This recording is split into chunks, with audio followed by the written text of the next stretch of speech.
Hello, ladies and gentlemen. We're here with the 411 on the Say Report. I'm your host, Devin Dipper, and joining me, my host companion, Sejan Sarowick. Twee Kafir, Sejan. I was going to say twine I do to you. It's actually Devin Decker, but based on the nature of this episode, I've put on the Dipper hat. And if Sejan can find his, I'd request the same, because this one's... I have mine right here. Oh, so Sejan Pine and Devin Dipper are here for all of your Say reporting needs in this Time Capsule episode. Is it a Time Capsule episode? Is it a scheduled episode? This is one of those weird ones. This is one of those ones where... What's up? Why the Gravity Falls reference? I'm very confused. Oh, because of Disney, right? Gravity Falls is Disney, okay. And we're talking about Disney because da da da da da da da da da. On the first day of Christmas, Disney Plus gave to me Maggie Simpson and Date with Density. But that's actually wrong. I fucked that up. It's the daycare one that I can't think of the name of right now. Yeah, I know. And also, I don't think it was a Date with Density. That's a whole different story. That's an episode of The Simpsons where Lisa dates Nelson Muntz. Here... I was going to say that's more of a Homer episode, but anyway. No, it's definitely Lisa's Date with Density is when she starts dating Nelson. Yes. So, look at those memories that just come flying. It's Maggie Simpson in The Longest Daycare. I messed that up, and you know what? I'm not. I was gonna do a whole song, and maybe I did. It'll be an after credits thing. Yeah. Here's the thing, Sejan.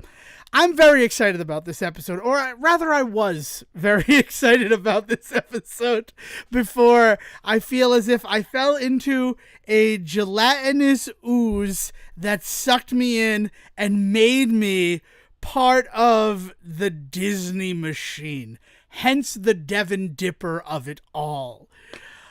I did this wrong. And let's tell the people, let's tell the people that. So yes, this is a scheduled episode. We're recording this one on November 16th, and that's because Sejan knows for a fact that he I tried to do fed Nanders there. I'm an idiot. I hate myself. We're not going to church today. You give me one good reason. It's Saturday. Hokely dokely doo. Yes, so we're recording on a Saturday, and it's because Sejan knows for a factidly act, there we go, that he will not be available for recording on December 1st because of Thanksgiving. So we figured why not kick off December with the 12 shorts of Simpsons, because there are, right now, as of this recording, 12 Simpsons shorts that are available on Disney+. Oh, I have more to tell her. This was Sejan's idea. I want to say that. And I say it's Sejan's idea. Sejan floated the idea, and then I'm like, well, let's put a fucking motor on it. Let's give it a hydrofoil. Let's do all this. I supported this idea, and I need that to be known because of where I'm at right now. The problem, the idea that I had was, we'll talk about each short individually. We'll have the timer. People love the timer. Maximum of 10 minutes per short because the longest short is 8 minutes on Disney Plus, but we'll discuss what that means. And it's just one of these things where I had so much hope going into this recording. And then I sat down and I watched 12 Disney Simpsons shorts on Disney Plus. They're not a sponsor, by the way. I just want to make sure that's abundantly clear. Despite the Devin Dipper, Sejan Pines of it all. Sejan. Yeah, watching these 12 shorts in rapid succession, one after another, while I believe I did appreciate some of the continuity, like Paste Kid and Gerald being Darth Maul in almost every Star Wars episode, short film, this killed my fucking soul. I understand. So... Yes. Yeah. let me give a little bit of insight of where I came from in all of this, just so that people understand why I inflicted this on you. I, I didn't intend to. Let me start with Yeah, that, I don't right? think Like, you did. so the Again, I was excited for this. I'm a fan of The Simpsons, like everybody our age who like grew up watching at minimum 2 episodes of The Simpsons every night once they hit syndication, right around the time of season 5/season 6. But I'm sorry, I didn't mean to cut you off. But I know. So the latest one was released for Halloween this year, and as yes, Devin mentioned when we're recording, right? Like so a few weeks ago when the latest one released, and it was kind of a culmination of a lot of say reporty topics, not least of which like Kelsey Grammer coming in to do Sideshow Bob and all that stuff. Like there was a lot about it that made me really gave me the warm fuzzies, right? Like to be blunt, like I enjoyed it, and I immediately was like, man, why have we not ever talked about these? Because I mean, I have consistently watched every single one of them that's I from love that for you. I like honestly do love that for as they have you. well, so that's what it is I had the warm embrace of time to kind of let me kind of ingest all of these at when they premiered. Like they came out, I watched them, I gave myself a little chortle, and then I moved on to other things, right? Like I didn't sit down like laser focused on these in the way in which you did. And I think that's key, right? Like cuz like the first one Playdate with no, not Playdate with Destiny. The very first one is the daycare Longest one. daycare, yeah. That was actually in theaters, right? Yes, so was Playdate with Destiny, but Mhm. the Maggie Simpson in Longest Daycare premiered July 13th, 2012, before the fourth Ice Age, which I think is Continental Drift. I'm Yes, not it's the one that introduces Simon Pegg, I'm pretty sure. okay. Is the one that introduces the whole like world within the world Nope, and that's not that. and That's things. the third one. Land of the That's the Dinosaurs third is where one. they're So then that's introduced. when yeah. So it's the one But after that canonically. but the I important guess thing I'm is looking it not up. the Ice Age of it all, right? The important thing is that Disney acquires The Fox. Simpsons. It Yeah, acquires Fox, right? yeah. And this is pre Ice Age 4, right? Yep. But also this is pre Disney Plus. So they don't acquire The Simpsons with the intention of turning it into this Disney Plus bit yet. They acquire The Simpsons, and one of the first things that they do is they do the classic Disney cartoon before a movie bit, right? Yeah. In a lot of ways, they really tread that same problem that they did with, I think we talked about this with Coco, I think is what it was, where they snuck in a like 25-minute long Olaf movie, and people were like fucking livid because they paid money for a particular movie and it was not Frozen 1.5. It was Also, weird. I don't. Oh gosh. no, and remember Yeah. the other big thing that got a lot of people upset was that like this is a children's movie. We are taking kids to a movie. Do you know how hard it is to get them to sit still for the 80 minutes the movie is? Add another 30 minutes to that? What the fuck is wrong with you? People were just like pissed about that whole incident, right? But Yes. like Disney is still trying to kind of get this ball rolling again though, right? And so we see shorts before movies with Disney stuff all the time at that point. And as soon as they get The Simpsons, one of the first things they do is this, and there's this weird little kind of subversive like thought like in the like from the creative side of things of like this is a wild kind of cool way to bring the Simpsons into the Disneyverse, right? Because this puts the Simpsons on the level of like a Mickey Mouse. Like getting a cartoon before the movie starts is something that you normally see with like a Mickey cartoon or in Olaf where you have literally their $1 billion franchise. Like this is something that is usually dedicated to something that Disney really wants to support in some way, right? So like that was kind of a really interesting move at the time. Also from the Simpsons standpoint, they've never shied away from taking punches at the structure in which they succeed in, right? Think about all of the jokes they've ever made about Fox and about television and about broadcast television specifically and Oh things yeah. like that, right? Like I mean the entirety of Itchy and Scratchy is taking punches at the ways in which people viewed their show, right? Much like a la like Terrence and Phillip in South Park and stuff like that, right? So like there's this idea that like the Simpsons then getting to also embrace that structure in a way is really interesting and cool. So there's this kind of moment when it first started for me, and for people in my particular bubble that were like really kind of interested in what they were going to do with this.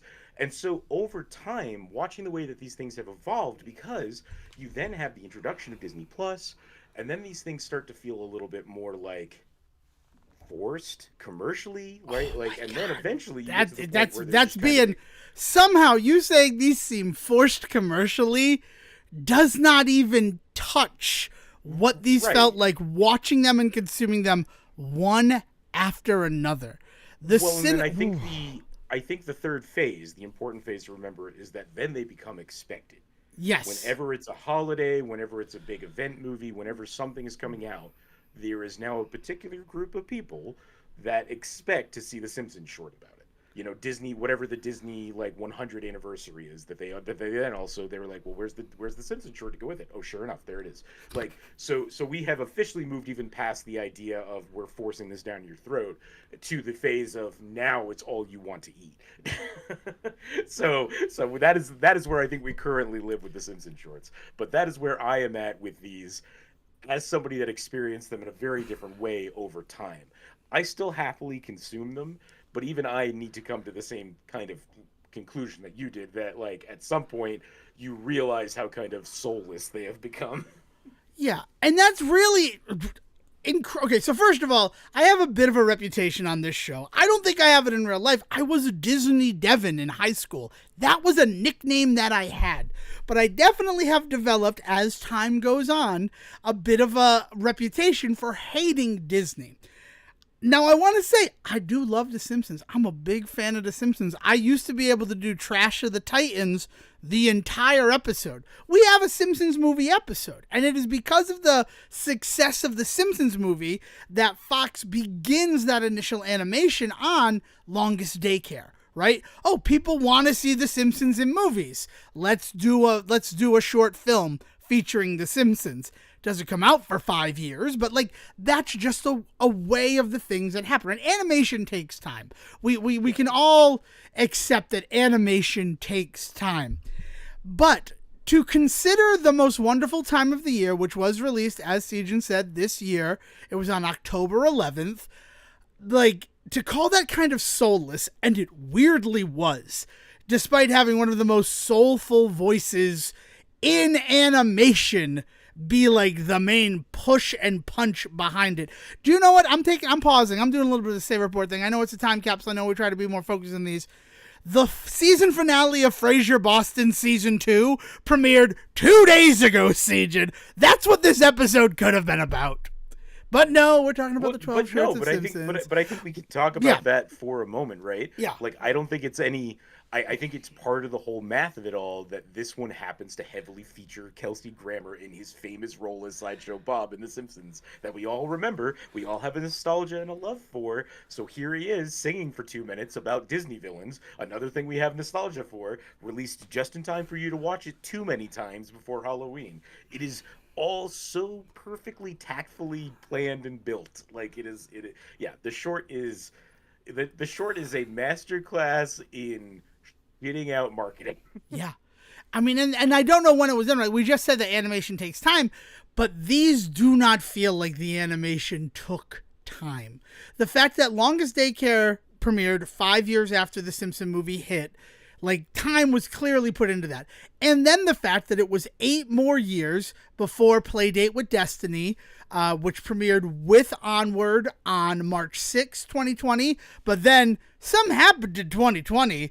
So they released it straight to Disney Plus on April 10th, 2020, not associated with Onward anymore. Like that was 8 years between those. Like there was clearly some time. But then after that, it is like months between releases, right? The next one releases on May 4th, 2021, The Force Awakens from its nap, which also Maggie Simpson in The Force Awakens from its nap. There used to be this kind of nice thing where like Maggie was the drive of these. And as the silent Simpson, part of the rest in that beautiful scene where Homer's like, little Marge, little Lisa, little Bart, and the rest. Like, it's nice to actually get to see Maggie's world. And it's kind of this. Oh my god! There's so much that exists here, right? They build her, but they do build her up as kind of the mascot of these things at first. Right? Yes, like she is the Mickey Mouse, she is the Goofy, she is the Donald of these Simpsons shorts. Like you get to see Maggie, and the beauty of her being silent means that they don't have to worry about voice work. They don't have to do this. They could do a lot of sillier bits, a lot more physical shtick. Also, because she's a baby, there's also the safety of being able to do the more fantastical with her in a lot of ways. Like there's a little bit more forgiveness, a little bit more wiggle room in getting to watch her kind of do her thing. It's the same reason that we like Rugrats. It's the same reason we like Muppet Babies, is because it lets these otherwise humanoid figures that we kind of relate to do sillier shit, and we get to have a fun time with that, right? Like it's funny to watch kids play Star Wars. Exactly, right? Kermit the Frog running from the Death Star, Piggy with the cinnamon buns. It is fun to watch not just babies play Star Wars, it's fun to watch adults play Star Wars. That's why Blue Harvest from Family Guy works. That's why the Robot Chicken stuff. Yes. And I think that's why they start to move away from just Maggie, is because, like, in all honesty, they'd be foolish to waste the stable of characters in The Simpsons that we all know and love, right? We want to see our Blue Harvest version of Star Wars with the Simpsons characters. So, like, they move away from just the Maggie of it all. But I think in doing that, it is so obvious that it's because they want to start pumping them out faster, right? Like this idea that, like, well, if we give ourselves more options, then we can do this even more than once every couple of years. Imagine if the characters that we put into these shorts could actually talk. Like, and it sucks because those first three, Maggie Simpson in Longest Daycare, Playdate with Destiny, and The Force Awakens from its nap, they're beautiful.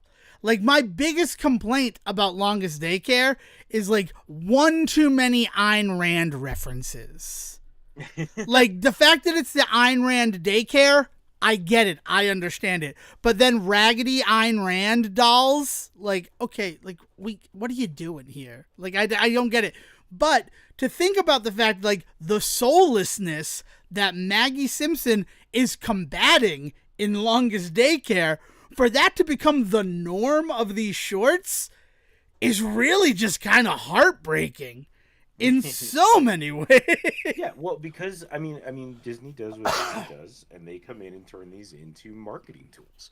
You now start to get them not released, like Force Awakens. The what's the Maggie one? Force Awakens from its nap, which is the first Force Awakens from its nap official Disney Plus short.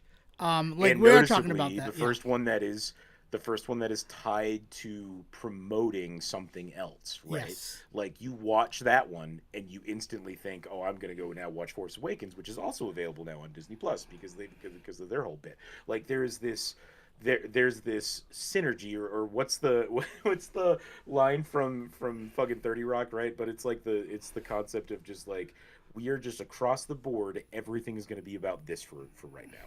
Everything is going to reference Star Wars, so that we remind people that Disney has Star Wars, so that they go out and they go see Star Wars and they keep buying shit from Star Wars. Like, that is like right? And Disney just pushes that going forward, is that these become these marketing tools that are, again, for me, like, worth a chuckle and fun to watch when shit happens, but they're in no way as interesting or well made as those early ones, as you pointed out. Right? Like, I will go and watch the one that they released for Halloween, but at the end of the day, it's not going to push me or make me feel emotional about animation in the way that some of the first bits did, right? Yeah. I mean, so you talk about how you've seen all of these as they come. I will admit that I saw Longest Daycare because it was before Continental Drift, because I saw Continental Drift in theaters for some reason. I saw no movies in 2012, but I saw Continental Drift. Ice Age Continental Drift, that is. And then Playdate with Destiny. I'm happy to say that I saw Onward in theaters, right? Like, that, I was a badge of honor. And then the world went to hell, like, 2 weeks later.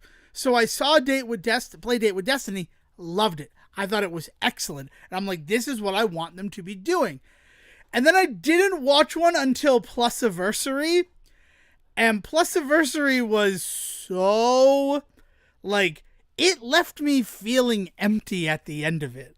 Like the whole Goofy and Homer unrequited love, like they never got to see what would happen if they were each other's sidekicks. That hit me. And then I did not watch another one until Welcome to the Club, and that's just because something else premiered on Disney Plus right alongside it. I don't remember what. Hocus Pocus 2 or something. What was it? Hocus Pocus 2 or something was in that era. Hocus Pocus 2 was last year, so no, they didn't. They did. It wasn't last year. They missed the 30th anniversary, so it can't be that. So yeah, maybe it was Hocus Pocus 2, and they came out right around the same time. That would actually track. And we decided, we'll watch this beforehand because it will be like that old school Disney feeling of getting to see the short film before the Disney film. And the entire family was like, we ain't ever doing that again. Because Welcome to the Club, like, the cynicism was like, the nice thing about The Simpsons, right? And I'm talking probably like up until the 12th season of The Simpsons. I got back into it in season 19 after the movie, and I think that the Departed episode, the one that made fun of the Departed with the blue vines and Bart being the Jack Nicholson character, that episode really worked for me. As did the one that's just The Godfather with Lisa dating Fat Tony's son. The wife, the cook, the mook, and his father, I think is the name of that one. That has a joke that I reference all the time. Where'd you get that truck? It fell off of a truck. And then a truck rolls up being driven by Bart. And then, I'm sorry, I'm doing this, Sijan. And then they're like, Bart, where did you get that truck? And he goes, it fell off a truck. A truck. And then one of the standard mobsters from Fat Tony's gang drives up in the truck. And like, that is a joke that worked for me. That feels like original Simpsons jokes. Yeah. That feels like a good 1993 joke. Yeah, right? Like the blue vines in the Departed is a very clever thing that, like, yeah, they're illegal in the States, but I can get you the blue vines. Like, that is like, that's like the not stupid, that's the wrong word, but like the level of like, this is funny because it's funny. It's absurd. It's absurdity. Yeah. Like, that's the word. Is like, it's beautifully absurd because it also is something so absurd you could see it happening in real life, right? Like, that's where The Simpsons has always. It's where The Simpsons did it came from, right? The meme like of Simpsons did it came from the idea that like they were always so fucking silly that they were kind of just real life. Right, like that it came back around to being shit. This will actually happen. Like the whole bit of the monorail episode and the idea of a town wasting its entire year's worth of taxes on a service that it didn't really need was so fucking funny and silly because they turned it into the Music Man. But the truth of the matter is like it was also referencing shit that was actually happening in the world. Yeah, continues to happen. Right. It is the Simpsons were when this, and I will say this The Simpsons are, when they get it right, The Simpsons satire is above all else, which is why they are what they are. The reason that The Simpsons is still on the air to this day is because that when they get it right, they get it so right that we, like fucking dopamine addicts, like we just are like, fine, give them 5 more years to try and get it right again. Like, that's how The Simpsons works. And this is the dirty little secret. All of this shit that we've been saying about Disney coming in and kind of taking over the Simpsons franchise and utilizing the shorts in this really kind of uncomfortable way and the feelings that we have. The same thing can be said for the creators of The Simpsons and Fox. Oh yeah, definitely. Show, right? The way in which that show has twisted and altered itself into history and like the ways in which we just there are people that don't watch The Simpsons anymore, but will still tell you all of the shit about The Simpsons that they still love and still like the weird way in which that we still expect The Simpsons to be on, despite the fact none of us want to be watching it, is wild. No other franchise is like that. And so Disney is only just kind of riding the coattails of what The Simpsons has been for the last 20 years out of its 30-year existence. So it's not like I think that Disney is doing something to ruin The Simpsons, because as far as I'm concerned, The Simpsons ruined themselves long before that. This is just par for the course at this point. Yeah, I mean, one of the reasons why, to go back to the Simpsons movie again, we did a very special episode on it. I recommend you listen to it. I was really happy with that episode. But The Simpsons in terms of being a brand, right? They had like toys right when the show started in 1989, right? And then like toys and collectibles and things, those kind of petered out until 2004 when Playmates got the line and they did the World of Springfield stuff, right? I have Hank Scorpio on my desk right now because of that World of Simpsons thing. I don't have any of the Simpsons from that, but a character who like touched me the way that Hank Scorpio did, I have that figure. What was that? I've got Burns in his nightgown. I've got Mr. Burns in his nightgown from that. That's fantastic, right? So that was like, and that kept it running for a while, and then they finally did the Simpsons movie, and that was when the Simpsons started promoting the Simpsons. And I know that might sound crazy, but like 7-Eleven becoming the Quickie Mart, they weren't really like saying go to 7-Eleven. They're like, go to Quickie Mart, right? Get a Simpsons donut, get a squishy. They came into our world as a marketing force in 2007. Prior to that, it was Bart selling Butterfingers. It was the house that you could win if you could tell who shot Mr. Burns, which I'm still mad at my mom about. I'm not going to lie. I may have brought it up before, but I knew it was Maggie, and she wouldn't let me enter because it would have been absurd. But, like, that's why it was Maggie. Obviously, that's why it was Maggie who shot Mr. Burns. The absurdity, mama. Yeah, well, 2007 is also the year that they that Universal announces that they're going to be closing Back to the Future and revamping it to become the Simpsons ride, which then leads to an entire Simpsons part of the park in Universal Studios, because this is pre-Disney buying them and all that. Yeah. So 2007 is also that also happens that year. Yeah, gosh. I really like how they modified The Simpsons into the Back to the Future ride, because it's the same ride. So, like, we got eaten by a T-Rex is Maggie becoming a giant and putting the machine in her mouth. Like, I am a big fan of that. I'm not going to lie. But it's around that time, right? And it's 5 years then before Disney buys Fox, and through buying Fox acquires The Simpsons and throws it on FXX, and you can watch every episode ever. Are we ever going to talk about Stark Raving Dad? Can I'm going to relate something. If you haven't listened to the Time Capsule, hopefully, that we recorded 2 days ago, but I was out at a bar, I was singing, I was having a good time, and they did Michael Jackson, and the Michael Jackson they did, I was able to fit Lisa, It's Your Birthday into, and nice. Nobody knew that was from The Simpsons. Like, the erasure of Stark Raving Dad. And the erasure of Stark Raving Dad is insane. The fact that if you go to see... Haven't they come out and said that they actually don't even want to stand by the fact that was Michael Jackson in that episode? Right, because Michael Jackson didn't do the singing, so the fact that he voiced himself, they distanced themselves so far, and as I was about to say, like, that's the first episode of season 3 of The Simpsons, but if you go to Disney Plus, no, it's not. Like, the erasure on that is so palpable and powerful. I mean, we are recording this on the eve of a day in which they have just pulled an episode of Moon Girl and Dinosaur. Did you know that? No, I wasn't aware of that. What happened there? There's an entire episode about trans athletes that they just pulled, and there's a bunch of uproar about, like, Disney pulling that episode. I mean, obviously, it's still available if you know where to look, so, like, you can still find it, but, like, the Disneyfying of shows, the censorship, the pulling. What was the movie that they put up? What was the one where they, like, redid the girl's hair? Was it Splash? Was that the one where they Splash? They changed her buttocks. It's covered in scales more. They extended her hair so her butt wouldn't show. Yeah, and it, like, pissed a bunch of people off. Well, I mean, I love the movie Splash. I'm not gonna lie. So, like, I was a little offended, but, like, I also own the DVD of it.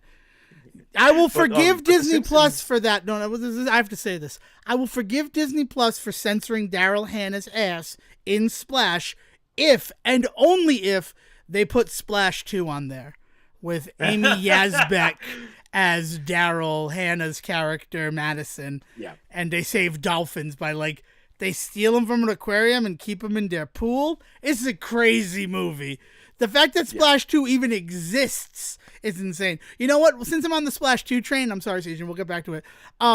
This past week, right, we're recording again November 16th, they talked to the director of Encino Man about if there would ever be a sequel, but heavy listeners of the Say Report will know there already was a sequel called Encino Woman. I'm not going to let Encino Woman erasure happen. Listened to a podcaster. I'm not going to call this particular podcaster out. I'm sure this episode is from years ago anyway, so I'm sure it's lost to time. But I was straight up listening to a show the other day where the host was talking about the promise that is given at the end of Encino Man, where there is a possible Encino Woman, and they were rather upset that they never had that answered. And I was the guy in their car screaming at the radio, Encino Woman. Encino Woman just exists. Look it up, bro. Just look it up.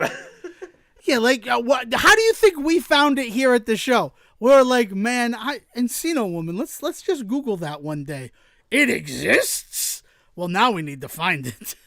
You know, I never got my DVD copy of it that I paid for from that sketchy website. I'm just following up with things that came up before. Like 6 years later. Shit, yeah, dude. like. But yeah, so it is. So, yeah, sorry, continue. But you know, like. But the Simpsons thing, bit of it all, though, right? Like, is the other thing to remember about the whole Disneyfication of the Simpsons is that even from day one, when the Simpsons went up on Disney, there was all this shit about the ways in which they wanted to reformat the show, and there was all this stuff about like, oh, you're missing bits because like you're not getting the bottom quarter of the screen, and like, you know, fair critic, like there were some fair ones that were definitely thrown out there. There were one or two jokes in a 300, 400, 500 episode series. There were one or two jokes that were ruined by the reformatting for new technology. I have a real problem when people lose their shit about that. Disney then did the right thing, though, of giving you the option of watching an original format or new. I think that is really intelligent and really cool that they offered that. But like from day one, the Disney Simpsons stuff has always been controversial. Putting quotes around that because there are bigger controversies in the world right now. Clearly, but clearly, yeah. Word for it. Right, but there has always been a controversial relationship between the Simpsons and Disney from day one. Oh yeah, you know what? I have to. I'm sorry to like skip ahead to this, but do you remember how people lost their minds because the Droogs were represented in Space Jam: New Legacy? Yes. Space Jam 3. Not just the Droogs, but the Droogs is a good example. But the Droogs were a good example of it. And now the fact that like Bart in like at least 2 Halloween things has been dressed as a Droog, like that's just insane to me, right? Like there's that level, like that's Disney. They don't even own the Droogs, right? Like Warner Brothers, when they did that in Space Jam 3, there's like, look at all of the properties that we own, right? That's all. There's an old Fox episode where he dresses up as one of them for Halloween or something, right? Yeah, exactly. Treehouse of Horror, I think 2. It's 2 or 3. Those are the ones I watched this year to celebrate. Yeah. Yeah, and one of them, he dresses as a Droog, and it's like nobody cared then, but then when he comes on with that, like, it is the worst animation ever when Bart sneaks on to add "and Simpsons" to the Disney Plus placard at the end of all of these of these shorts. I don't want to call them stupid, right? Like there's something, but they're very much like commercially driven, and you watch them one after another, and you're just like, my soul, that is what you have bought from me, Disney, by me watching all of these. Sorry. But it comes in and it's like we're just moving the what the heck is it called? Not the negative, the cell. We're just moving the Bart cell, and then he's gonna do the graffiti to add "and Simpsons," and I don't feel good about that at all. Anytime it happened, like, and they put such work into like modifying the Gracie Films thing to have a bunch of Disney characters there. And then they cheap out on that, and it's just, I don't know what's happening. And I was excited about this. And it is but it is a phenomenal business move on Disney's part. Oh yeah, definitely. Buy Fox in the first place to then utilize what they've got in the Simpsons franchise. Fine, and I do stand by the fact that like people get. There are definitely people out there that have the conversation where they feel like Disney's picking off the corpse, right? They're going in and they're ruining the Simpsons for them. But as somebody that legitimately had that relationship already with the Simpsons, like they had already kind of jumped the shark in so many ways, Disney coming in and just kind of like playing with the corpse, I don't know, that it doesn't offend me as much as it does some people, I guess. And like I don't want to disparage the fact that there are people that really do have their heart and soul in this fandom with the Simpsons. We talked about this in the movie episode, we've talked about this many times, that like the people that are fans of the Simpsons still to this day are like deep fans. Their heart is really in it. And like, you know, there is something to be said about the fact that like, what is Disney doing to do right by that particular group? I don't see it. I don't see anything. I just don't think that group is big enough for Disney to care, which is unfortunate, but also kind of how the world works. So like The Simpsons has always been a product. As you mentioned, even when they came out in 89, like 89 90 when the first season was getting into gear, and then like the like season 5, season 6 era when they were as big as the you know, they were the biggest thing on the planet Earth. Mm-hmm. Like when we got into all of that, like they have always been about giving you Bart to stick on the window, giving you T-shirts that said "I caramba." Like they have always been about the merchandising, and they have called themselves out on it. This is stuff that they have mentioned in the show. They've never shied away from it. So like the people that get up their own ass about the like the integrity that has somehow been lost, I can't get on board with that. Saying that like for instance, what Devin is saying here about the idea that he can't consume it because it just feels so soulless. That is a legitimate critique. Like the idea that like because of this thing is made in this way for this reason, it just doesn't matter to me, which is the same way that I feel about a lot of it, right? Like that's a completely fair thing to say. To to act as if Disney was the ones that came in and like did that though, like started that. No. No. And If yeah, anything, I can admit that. if anything, they're the last fucking rhino in Jumanji. Like they're pretty slow on the uptake that they finally got here with this, right? Yeah, that's it. That's an interesting thing because you're not wrong, right? I'm thinking about the way that the Simpsons avoided jumping the shark was by jumping the shark themselves so many times. Like the Simpsons go Calypso from Treehouse of Horror 2, right? Because everybody loves the Simpsons because of the monkey's paw. A year earlier, they did Simpsons Sing the Blues. They had already released a soundtrack of Dan Castellaneta and other cast members singing in character. Like that Simpson Go Calypso is such a weird thing because like they're poking so much fun at themselves in that moment, and like you have to be on the know of that, right? The Bartman happened. Do the Bartman, written by Michael Jackson. But again, let's not talk about that. Let's not talk about the fact that Michael Jackson wrote Do the Bartman. Move your body back and forth from side to side. Do the Bartman. Had that come out before or after Bart showed up at an award ceremony, like on stage? Bart shows up to give an award. That is a good thing. So the Bartman. I think it was before, right? Because I think he references the Bart. Yeah, he does the Bartman at the time. So, and Do the Bartman, let's see. I mean, that album released in 1990. The single of Do the Bartman was released November 20th, 1990. Hey, look at that. We're like kind of prescient. Happy. The Simpsons has always, at its heart, been the kind of show that was a satire on the primetime sitcom. Of course. They've always been this thing that was making fun of All in the Family, all the way up to the Cosby Show, beyond that, Full House. Like they were always poking fun at that kind of television, right? And like that idea of talking about the ways in which that stuff was overly saccharine and sometimes problematically so, right? Like teaching the wrong lessons in a lot of ways, like right. Then mix in with that a lot of the the American like life, right? Like the idea that it was also just about like everyday life for what people were going through.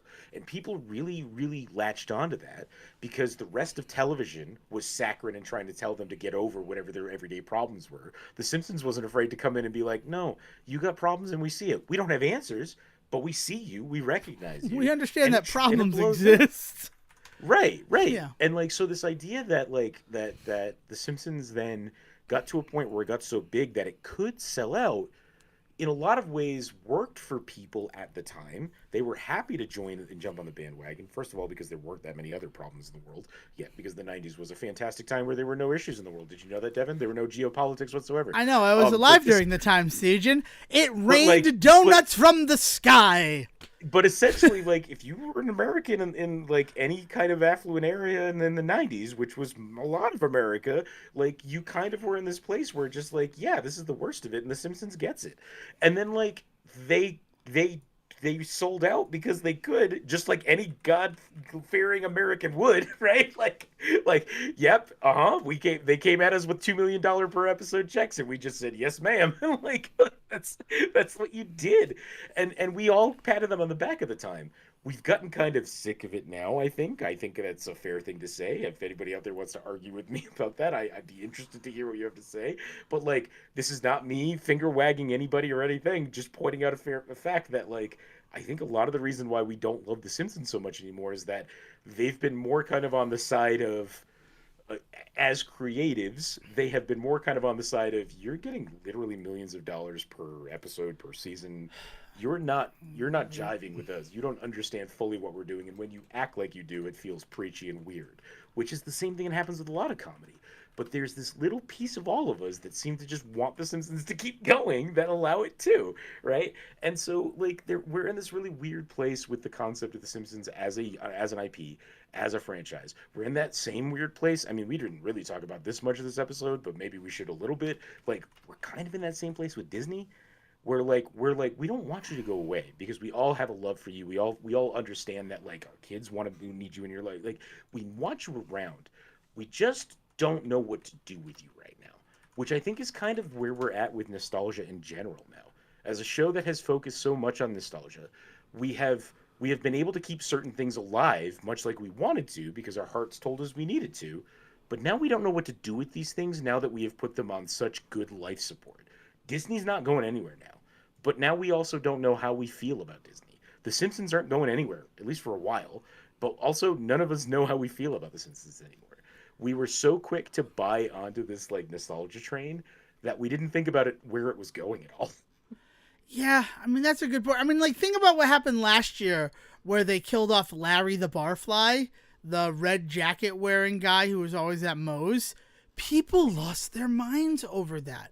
So, like, it's impossible to say that The Simpsons don't still have some ability to, like, tap into the cultural consciousness. But again, you're right. And you say, like, we don't know what's going to happen with Disney. They just exist forever.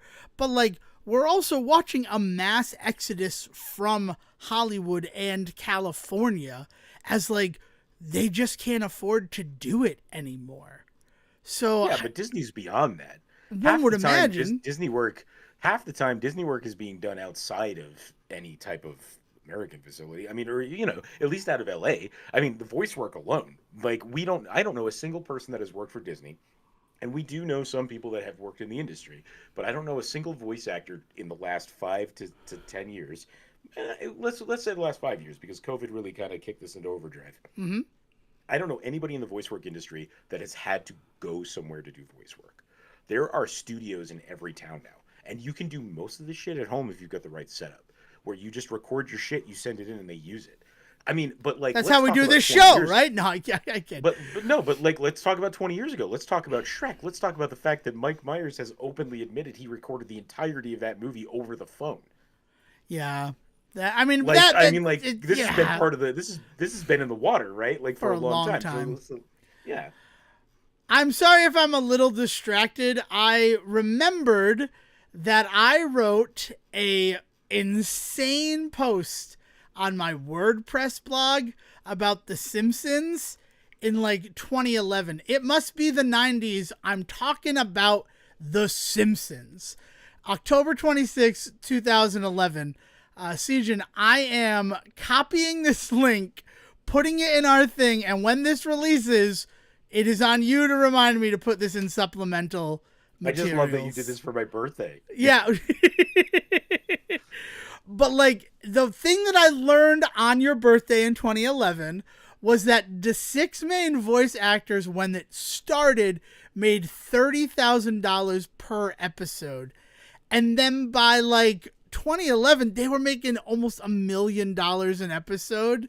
Like, it's just the money that The Simpsons is able to produce is Didn't insane. they just get renewed for 5 more years? Yeah, they did just get a renewal. Yeah. Let me see so what like, the renewal and was. God knows what they're getting paid in those, right? But it ain't $1 million an episode No, at this yeah. point.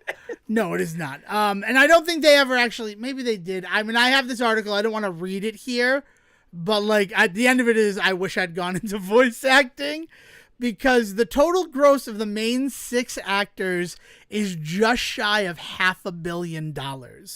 That's in 2011. Like, they had made $449,490,000 based on their paychecks for every episode of The Simpsons, accounting for their raises through the way. Yeah, that's crazy. Yeah. So like, no, yeah, I mean, it's a crazy little industry. I mean, it is an industry unto itself at this point, The Simpsons. Yeah. And like, Disney bought into that, and they did what they did with it. And to act like Disney somehow came in and like pushed it in some direction or the other, I think isn't fair. I think Disney bought into exactly what they saw what The Simpsons were doing, and are more than happy to let them do that. But yeah, the last 5-6 years of watching these shorts come out has been a stark reminder of what The Simpsons kind of just became in its later years. And like, it's a bummer. It's a bummer, but also I've said it many times this episode, and I'll say it again. I don't want it to go anywhere just yet. Yeah, I like having it. I like having it as an option. You're not wrong. I do like having it as an option. I would love if they made good on their threat to make a sequel to the Simpsons movie, right? But then I watch this stuff. All right, a couple of the ones that like, I love the Bad Bunny one. I want to talk about the Bad Bunny one because, so it's the Simpsons X Bad Bunny, Te Deseo Lo Mejor, and it's all Spanish language, and that was awesome. Like, to watch something that was Simpsons that was not made for like an English speaker blew me away.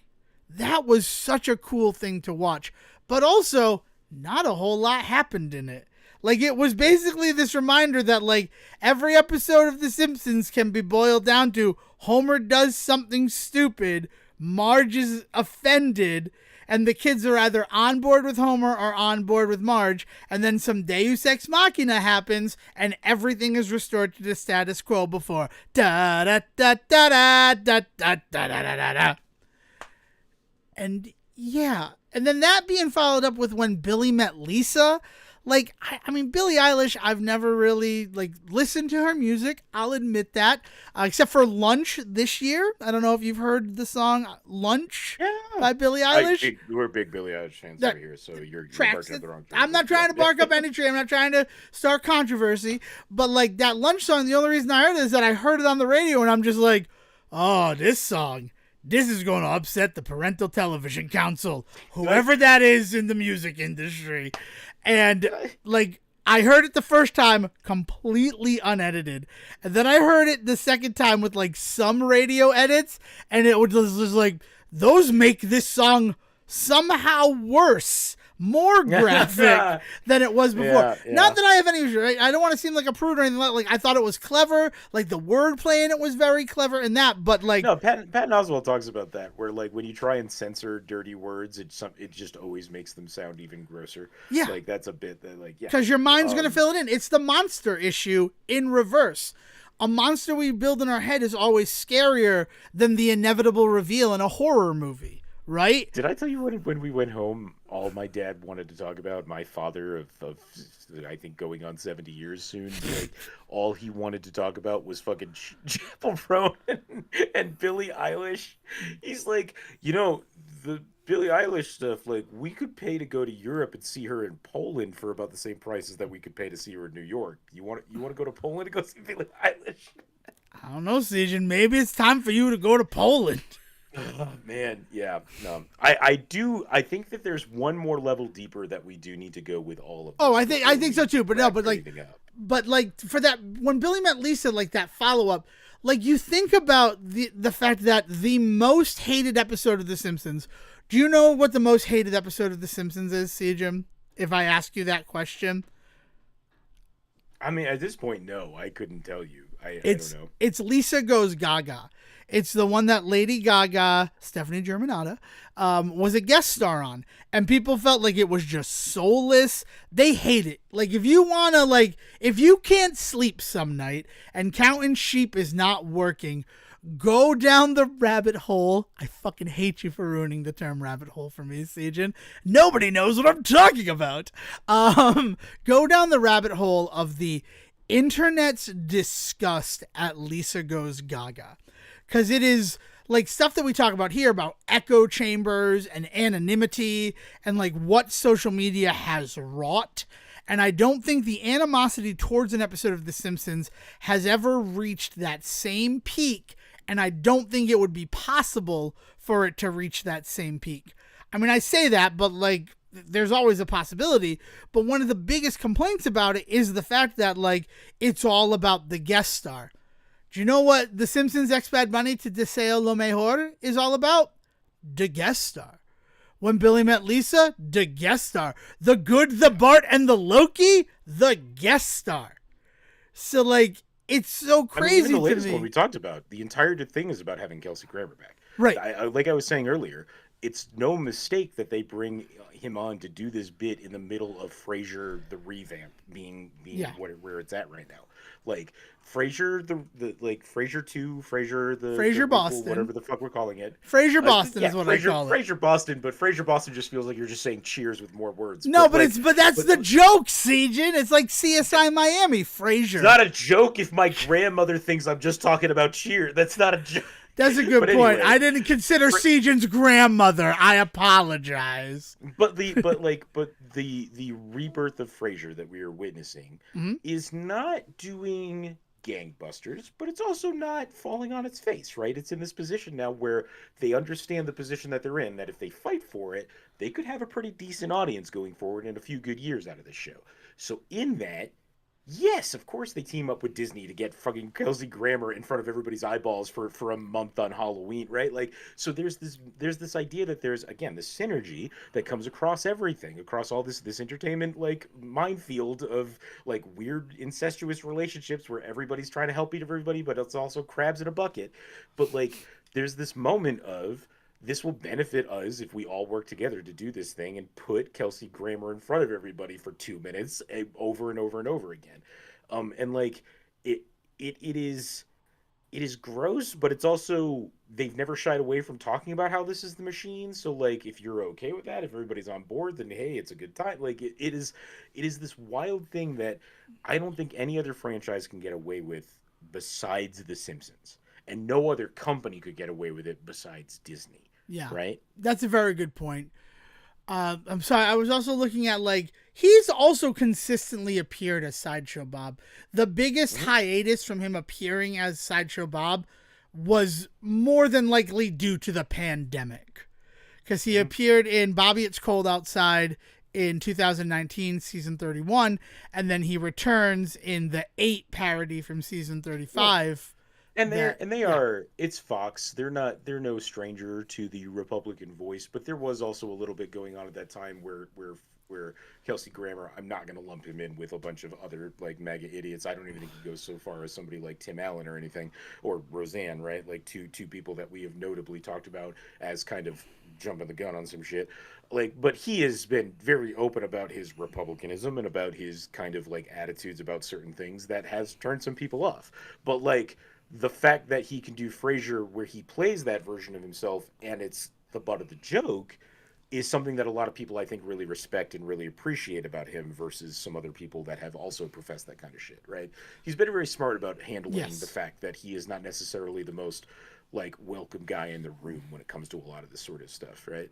And so like I do also think there was a little bit of that playing into some of his stuff with his appearances, but again, Simpsons is produced by Fox, and Fox has no fear putting somebody in front of your face that you think you don't like because you'll still watch it. They don't care. What are you gonna watch? 60 minutes? But like, what the fuck is up against The Simpsons? I do want to go one more level with the inception of this all. All right, I'm totally there. The last thing I want to say to shut out this Kelsey Grammer thing is that the trying to drive people to Frasier Boston, I'm calling it that. That's what I've always called it. Has even touched CBS because the Neighborhood's second episode, Max Greenfield was like, I never got to do my Frasier reboot.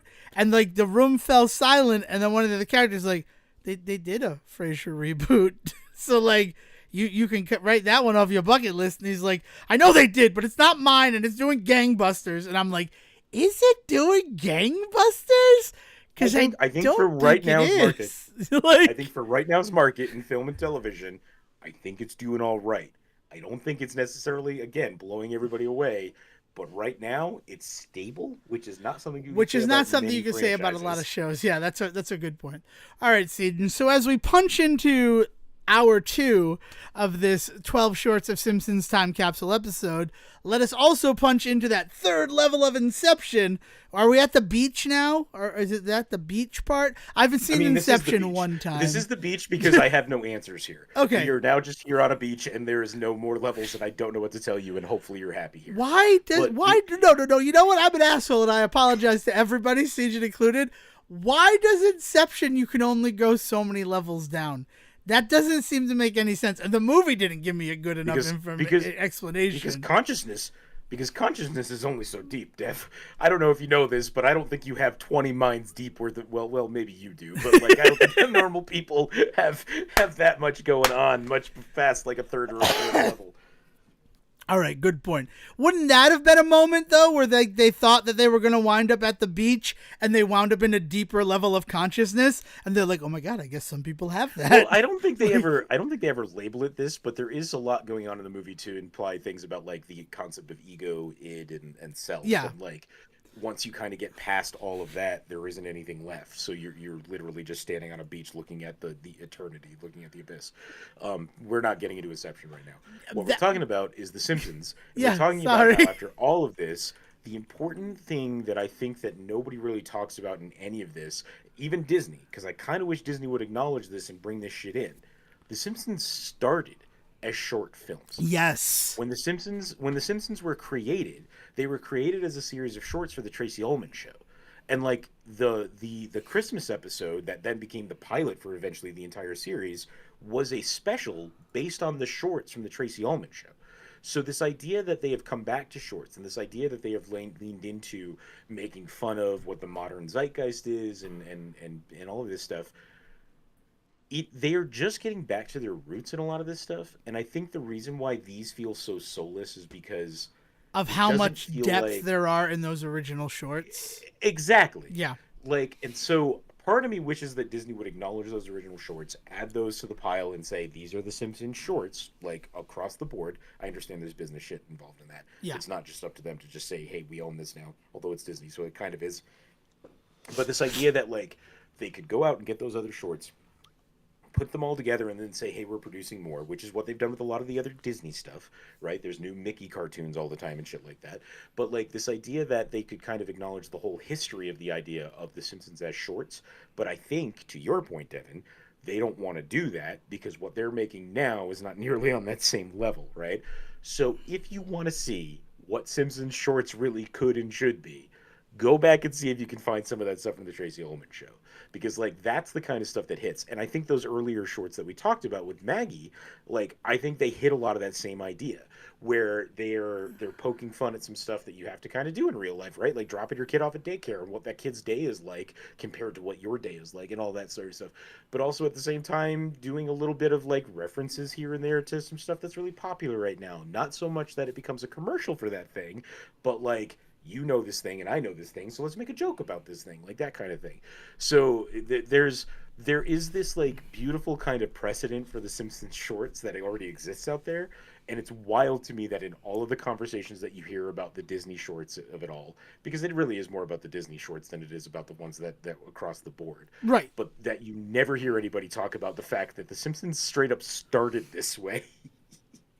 Right, exactly. And that's the thing where, like, that was one of the other reasons why I was excited about the prospect of this. I kind of feel like Ron Howard seeing myself in silhouette with the ball cap. I'm so sorry to everybody. You can't see me, but I just like caught it out the corner of my eye, and I'm like, and what we're talking about, and sorry.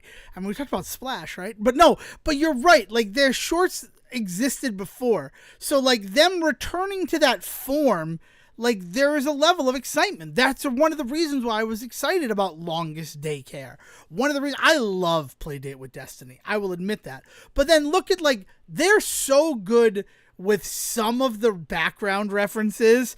The fact that at Moe's bar, whenever they go to Moe's, all of the liquor is Moe themed, like Moe A. Shandon instead of Moe and Shandon, and Maker's Moe. Like, they're putting those little jokes in there.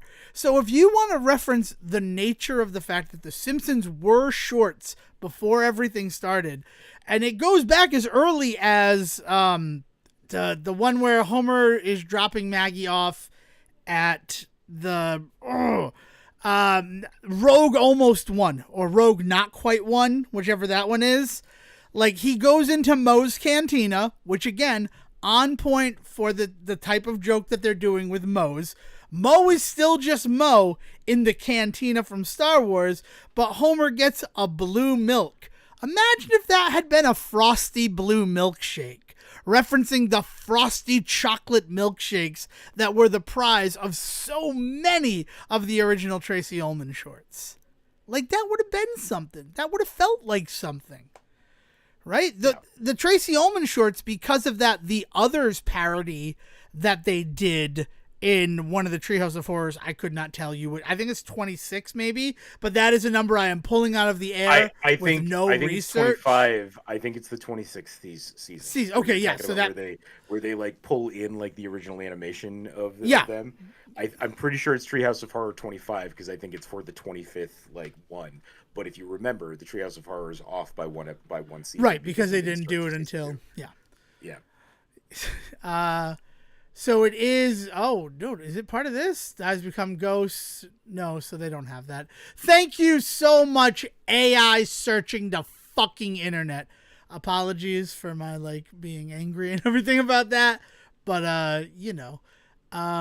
it like, here are all the ones that have ghosts in them. And it's like, thank you, Google Generative AI. Google AI is generative AI is experimental. Thumbs down. Because that is not what I wanted from you, Google Generative AI. I apologize. It's a Clockwork Orange reference in that episode. Right, Maggie as Alex in the bathtub, right? But it is season. I had it spot on. It was season 26. Nice job. Treehouse of Horror 25. The short is The Others, because that's the other thing is, right. We talk about the idea that the Simpsons coming from shorts and then moving to shorts. They've also done shorts all along in the Treehouse of Horror. They've always been able to, and there's even been a couple of other random one-off. Moe's Rag. Like, people hate the Moe's Rag episode. Simpsons Bible Stories. People hate that. What's the Pulp Fiction one where it's like 22 like short films about Springfield. It's so funny that you call it the Pulp Fiction one, and that makes sense because the biggest through line in that episode is definitely Pulp Fiction inspired, but there's also so much going on in that episode. You know, but I'm pretty sure that they have openly talked about the reason they even considered writing the episode in the way in which they did was because of seeing the success of Pulp Fiction. Yes. And like being like, we could do something like that, right? We have all these characters, like let's do a day in the world of Springfield, essentially. I went to that McDonald's over in Shelbyville. You know what they call a Krusty Burger with cheese there? They don't call it a Krusty Burger with cheese. No, they call it a quarter pounder. What quarter pounder? You have no idea what you're getting. That's not the same episode where they do the Itchy and Scratchy directed by Quentin Tarantino. No, it is not the same one. That is a separate one. That is one of my favorite bits of all time. The Quentin Tarantino directed like Itchy and Scratchy episode that is on a VHS tape that they watch in the comic shop is like, again, so absurd that there's a part of me that has a memory of something like that happening to me. No, that is in season 8. And the best part about it is the fact that it's Reservoir Dogs that they're referencing. Yes. Not only do you the ear cutting scene. Yeah. Yeah. Do you get it? Oh fuck, man. Jesus. All I can think is that time I got to see like an honest to god actual anime. My first time I ever saw Evangelion, I watched some random episode in like the later arcs of that show, and I saw it in like a back room of a movie like place because people would go back there to find anime tapes to rent. That's like MST3K, where like the first full episode I watched of that was at the comic book shop one Saturday, because like people got together to watch tapes that people had. Gosh, yeah. we've had a, you know what? I'm pretty happy we were born right at the cusp of the 90s. Yeah, the first time I saw Fright Night was at a meetup of some kind. It was a bunch of us nerds all meeting up, and somebody had recorded Fright Night off of like CBS or some shit. So like we even had like the commercials in the middle of it. But that was the first time I'd ever seen the original Fright Night, and like that memory is like burned into my brain. I love the original Fright Night. I'm just gonna admit that I love the original Fright Night.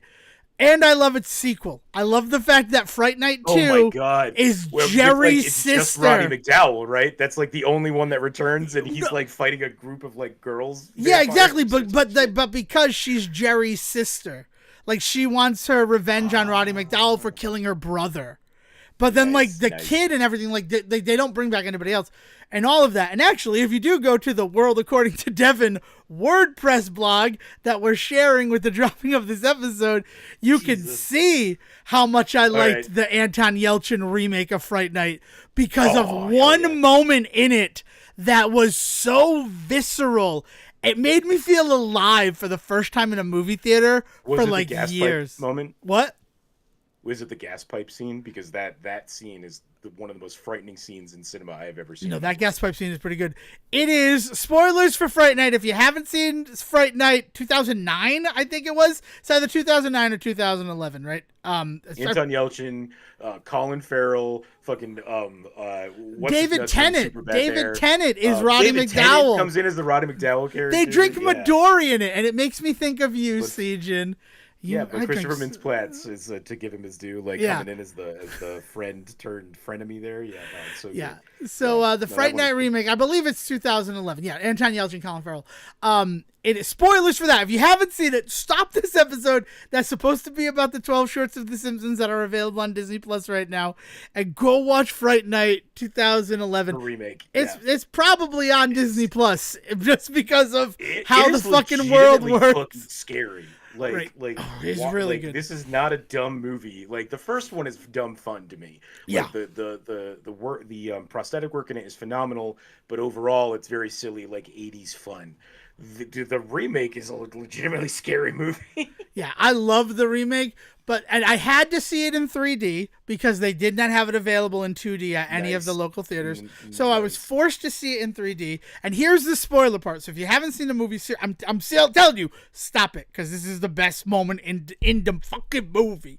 Anton Yelchin breaks into the vampire's house, and he finds like a girl who's like half alive because she's been like steadily drained by the vampire, and he's like, I'm gonna save you. So he does all this work to get this half alive woman outside into the sunlight, and as soon as he gets her outside of the house, she fucking explodes into dust and viscera, and it hits the camera, and it's just like, holy fucking shit. Yeah. And it is like a whole thing where he's like stealthing around the house to try and get her out. So like it's this huge MacGuffin of a moment where you find where like it is this super tense thing, and he finally gets outside, and you're so like excited because he succeeded, and then his victory is snatched away from him so like just graphically. Again, like, it's a great fucking film.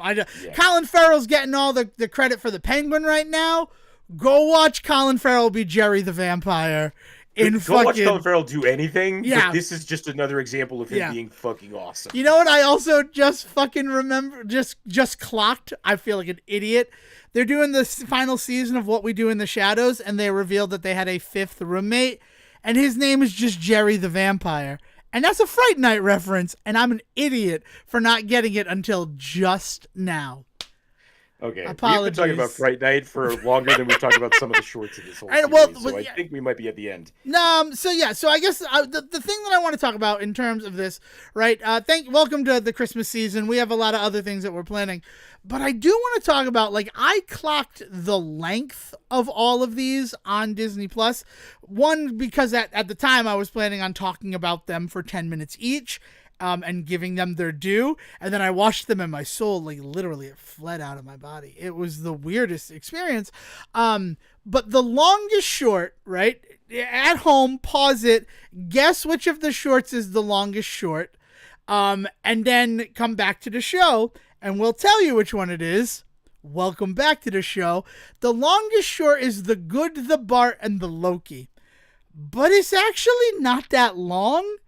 It's just that it has the craziest credits out of all of these things. Yeah. Like, it is, first of all, it's like only about 3 minutes long. And it is, I'm always kind of bothered by that stuff. I gave you the Radioactive Man hardcover, like, reprinting of the Simpsons comics, right? That's a gift I gave to you once. I feel like I got that for you at one point. Not the hardcover, but yes. Oh, I'm sorry. Well, it was supposed to be the hardcover. I have to go see if I can yell at someone on Amazon. No, but yeah. So in that is when bongos collide, right? The bongos collide is in there, which was the Simpsons. In addition to being this longest running animated sitcom, right? Currently in, I believe, season 35, if memory serves correctly. If I'm wrong about that, I apologize. I think it's season 35. I'm doing quick math in my head from, like, it starting in 1989 and it being 2024. So I believe it's 35 years old. And the fact of the matter is, they also had, like, comic books and regular books and philosophy books that were written about The Simpsons. And very early on in the comic run from Bongo Comics, Siege, while I'm telling this story, can you tell me when the first Bongo comic happened? That would actually mean a lot to me. Because I was there when they ended. I did not buy the early Bongo comics. I bought every Bongo comic after I bought Brother from Another Series follow-up, speaking of Sideshow Bob, where his brother Cecil became obsessed with making Lisa his rival. And that's just a beautiful comic book. And then I would like track them down, and I read them up until the 200th issue when they ended. But the 5th issue of Bongo Comics, not only were they doing a Simpsons comic, they were doing an actual 1993. 93. Thank you. January of 93. Yeah. Excellent. But Bongo Comics was also producing, because, like, people wanted more from the world of The Simpsons, right? We wanted Springfield to be a real place that we could interact with. They did Itchy and Scratchy comics that are very reminiscent of any, like, animal sort of comics, right? Like a Tom and Jerry or something like that, where they don't talk, it's just this beautiful animation. And then they did Radioactive Man comics, where it was like, for real, these are the comics that Bart Simpson is reading in universe. These are things they did. And Bartman, like the character of Bartman, was also featured in some of these comics, which is just fun. It's just a fun thing to do, to have actual Bartman, like, parodying Batman, because Batman is huge because of the Tim Burton movie. And what they do at the time is a crossover between their Itchy and Scratchy, the Simpsons main book, and the Bartman / Radioactive Man book. I think it was just Bartman. It wasn't Radioactive Man. It was just the Bartman book. So it's these 3 comic book issues that they do. And the storyline starts in Itchy and Scratchy with them getting hit with, like, some ray from Kang and Kodos. I'm pretty sure they do bring in Radioactive Man. Sorry, Radioactive Man, yeah, Radioactive Man is the Deus Machina. Story is. But I think it's Bartman issue 3 or 4. Oh, like, right. Yeah, I don't think it's a Radioactive Man. It's not a Radioactive issue, Man issue, but they do bring him. Story. Yeah. Yes. The whole thing is that they're brought out of their world and are causing chaos in the world of Springfield. You want to talk about fucking Inception and layers of meta, right? Itchy and Scratchy come out of the TV, are wreaking havoc in Springfield, cause a nuclear meltdown of the power plant, the nuclear power plant, and Bart at the time is, like, locked in a leaden room. So everybody in Springfield gets superpowers except for Bart, who is Bartman. And he has to fight all of these beautiful parodies of comic book characters. Like the one that struck with me, and it's because it had a figure, was Homer as the indigestible bulk. And he was basically hungry instead of angry, but he's big and he's green. And like, then they went on to like semi-parody that when he fell in the kiddie pool full of green paint, right? But other ones that could be like Kid Quick. It is Apu as the Flash, Vampire Edna, Edna Krabappel as Vampirella, and the Scarlet Pimpernel. That is Milhouse as the Scarlet Pimpernel. Is it Milhouse as the Scarlet Pimpernel, or is it because I think they also do something with the fucking nerd there. What's his name? Martin? Not Ralph. Martin. Does Martin get like a big brain or something? There's Maggie ends up with a big brain. Maggie is exposed to it, and she's helping Bart solve problems. The only other one that like I like definitively remember, and we'll talk about. Oh, Troy McClure becomes Multiple Man, which is just fucking perfect. Right, whew, that one really works for me. Right, I really like Troy McClure. But I mean, there's like a 1-page spread. There's like a page wide spread in that issue that is, or in that arc that is one of the best pieces of art I've ever seen. Yeah. Where it's just a ton of different Springfield residents as different various comic book characters that are just unnamed. So like you just sit there and you can kind of like figure out like, okay, this one's kind of a Reed Richards thing because his arms are stretchy, right? Like that kind of bit. Yeah. But beyond that, like there's not much more than that. Smithers is Thor. That's the only other one that I like would 100% remember, because instead of Mjolnir, he has the executive washroom key.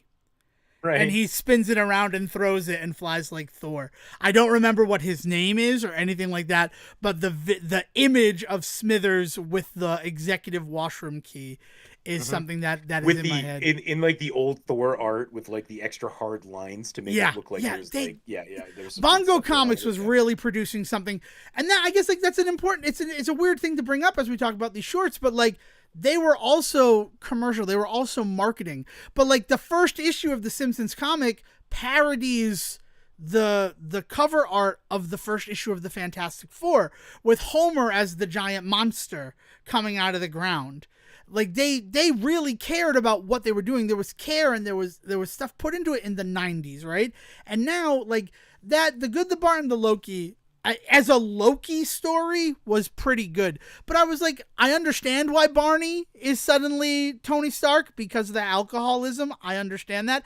They did win a piece of my heart with that short. I have to admit it. With the fact that Hans Moleman was Mole Man from the Fantastic Four stuff. That really worked for me. But Ralph as the Hulk, I'm like, no, Homer's supposed to be the Hulk. That's established. And then also, even within that thing, right, they had Patty and Selma as Scarlet Witch and Agatha Harkness, and then I think it was Burns who flew in as Vision, but then later on in like, and I do have to say, I am a big fan of the static artwork, the like hand-painted. It's probably not hand-painted because it's the 2020s, but like the standalone hand-painted art of other things that would have happened in the world of the short.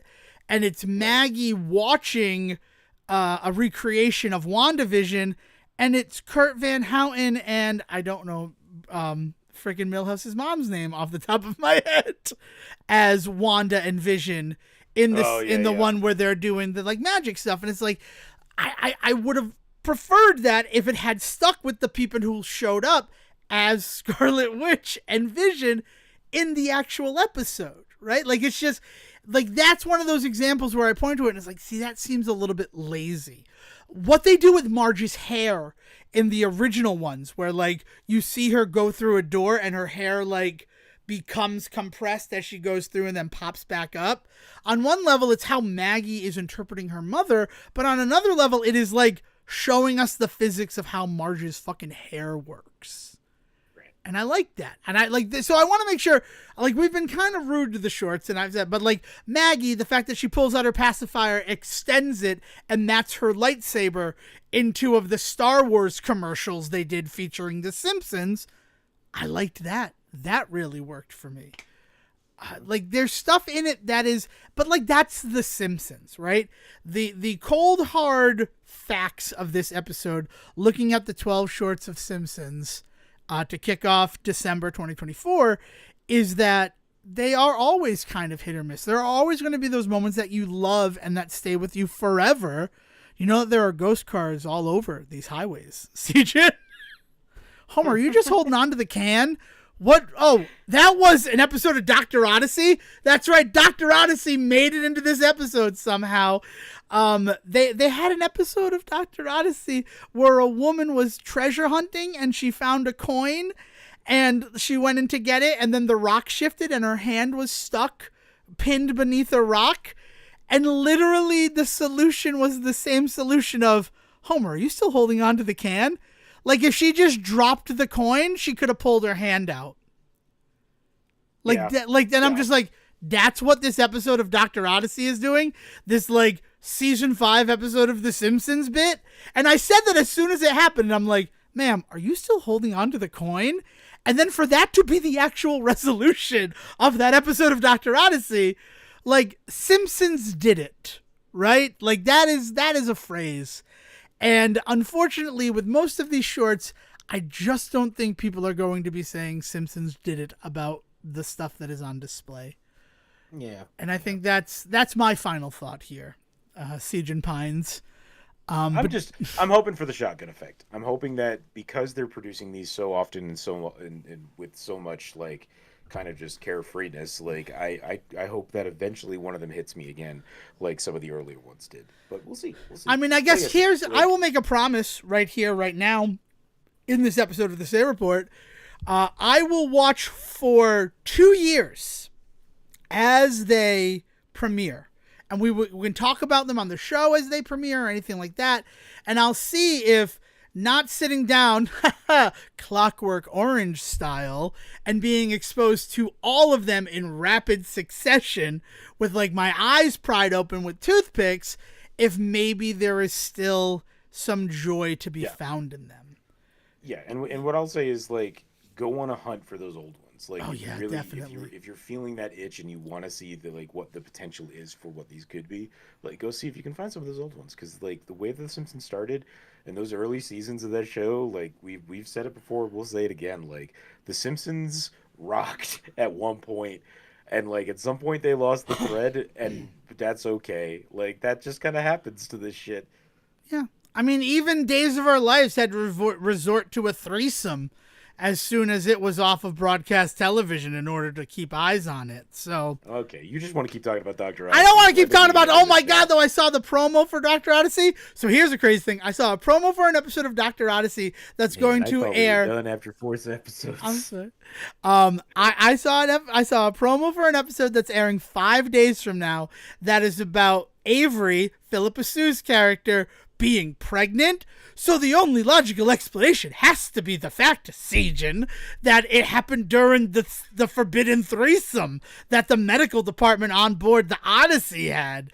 And like, at this point, it's aired. We've probably talked about it, but I did want to get it into here. Also, Karate Kid Cobra Kai Part 2 of Season 6, the freaking guy in charge of the Senkai Tenkai, I'm 100% sure, I'm going to check right now, but I'm going to say before I check, 100% sure that he is the coach of Iceland from D2 The Mighty Ducks. Yes. And it's just like, cool. Karsten Norgard plays Wolf. In Cobra Kai, he plays Gunther. I'm so happy that I did that in real time. But I'm looking at him, I'm listening to his voice, and I'm like, that's fucking Wolf from D2 The Mighty Ducks. And then, to like make things even crazier, spoilers for Cobra Kai, though it did premiere 3 weeks ago from the time that we're recording this, there is a one of the senseis' name is Wolf. They know what they're doing over there at the show there. What the name of the show? Oh, Cobra Kai. Are they about to tie Cobra Kai to the Mighty Ducks universe? If that happened, that would be friggin' incredible. Here's the thing. Do you watch Cobra Kai? Am I going to spoil anything if I tell you something from Cobra Kai right now? No, you're not going to spoil anything. Go okay. The season finale, spoilers for Cobra Kai season 6 part 2. If you haven't watched it, I recommend you take a walk, stop listening to the episode, jump forward to when Will is telling you everything that Will tells you. They killed a kid. That was the like finale moment, was a teenager dying. And like, this is a show, right? This is a show that exists and definitely ended like season 2 when it was on YouTube, with Miguel falling and breaking his back and us literally not knowing if he lived or not. Like, that's a thing they've done before. No, we watched that child die. And just because we have been the Crow podcast for so long, the name of that actor, Brandon H. Lee. He's fine in real life, but like, there's some weird stuff going on over at the Cobra Kai. Holy shit. Yeah. Fuck me, man. Sorry, I'm just still like reeling because like I know they're gonna do that new movie soon. So yeah, that was the thing. Like that whole scene happened where like the kid. There's spoilers for Cobra Kai. I'm just gonna fucking tell it. Like an all-out brawl breaks out during the finals of the Senkai Tenkai. Like literally, like a fight just erupts between all of the schools, even though only 4 dojos are still in it. And during that fight, like a knife is introduced. And when the Quan character, played by Brandon H. Lee, goes down, he finds the knife because it had got kicked to the side of the mat, and he picks it out and he wields it like he's going to try to kill the person that he's fighting. And ultimately, he goes to do a move and lands and ends up stabbing himself. And like, it stops the all-out brawl that's going on, but also Netflix just killed a kid.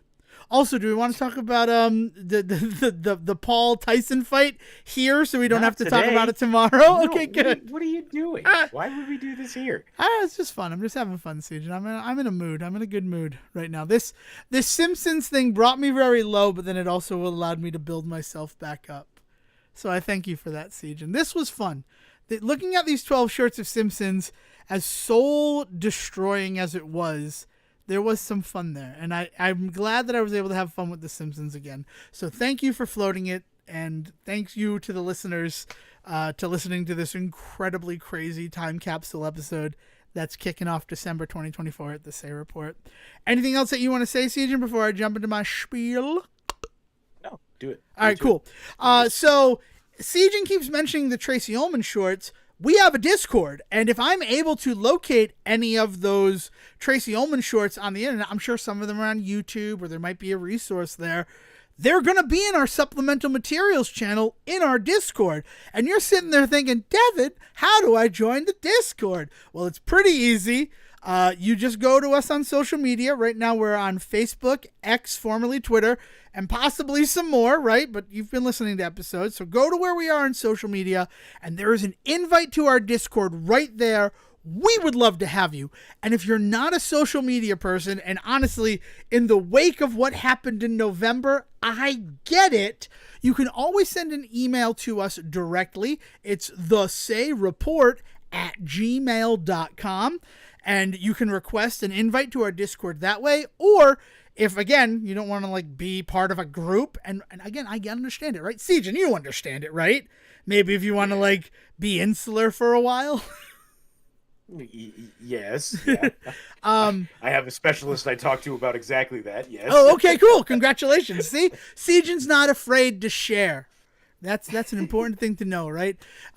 Mental health starts at home. Or maybe it doesn't. Mental health is a journey that you have to go on your own, right? But don't be afraid to share your feelings and ask for help, because nobody has it all put together. But if you're one of those people who's run away from social media and you don't want to jump right into a Discord with people who actually listen to what we have to say, are like going to be typing and sharing their thoughts and opinions, we will gladly have an email correspondence with you. So again, just send your emails to thesayreport@gmail.com and we will interact with you. And if after everything I just said, you don't want me to read your emails, I'd understand it. Just put Siegen's name in the subject line, and I will make sure that Storm Shadow, he's our current intern, and that's just because he's on the desk, distributes it to Siegen before my eyes even know that it exists. That's our Say Report promise regarding our email account. That was a lot. I feel like I just said a lot. Honestly, this is so weird because you look at the 12 shorts of Simpsons and the fact that like the run times that I recorded put them around like 52 minutes. And I just keep feeling like every time I'm talking, it's longer than one of the shorts. So it's time to end this. Siegen, last chance for anything to say to the people. Why do you keep expecting me to have more to say? I don't know. Maybe something I said inspired you. All right. Since Siegen's done, I'm done. That means it's time for Will to bring us home. Have a good one, everybody. Thank you for listening to the Say Report with your host, Devon Decker and Siegen Serwick. Please follow the guys on Twitter and Facebook by searching for The Say Report. And you can always subscribe on your podcast channel so it's delivered straight to you and you can enjoy it every week. With apologies to your mother, we'll see you next time.